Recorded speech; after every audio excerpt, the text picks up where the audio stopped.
हम सब आई नया वर्ष के उपलक्ष्य में हम सब कृष बाबू संगे लॉन्ग टूर पर हम सब निकलि रहल छी।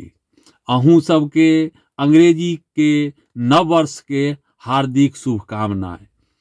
एनाहिए अहाँ सब हमरा सब पर आशीर्वाद बनौने रहबै।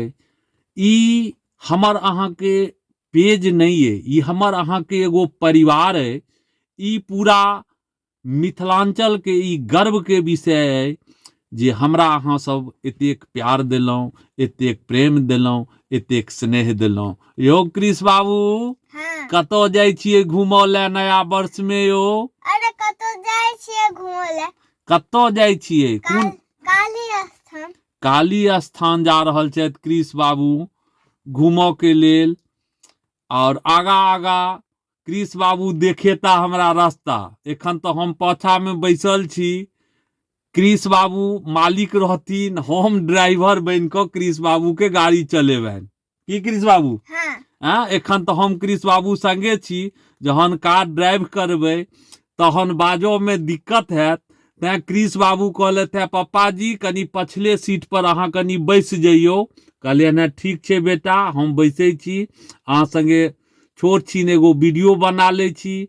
वीडियो बनेला के बाद हम सब प्रस्थान है कोनो मंदिर।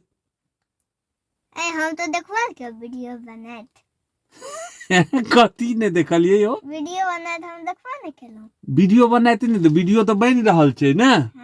हां रिकॉर्डिंग चालू के लिए तक नहीं देखलहुं। नहीं रिकॉर्डिंग तो चालूए छै। अहाँ की कहबेन सबके? हम तो कहबेन कि देख लियो हम भाई बड़का गाड़ी में बैसल छी। हम काली स्थान जा रहल छी। अहाँ सबके धन्यवाद। तो काली स्थान अहाँ जेबै आ अहाँ सबके कहै छियै धन्यवाद, से की भेलै यो?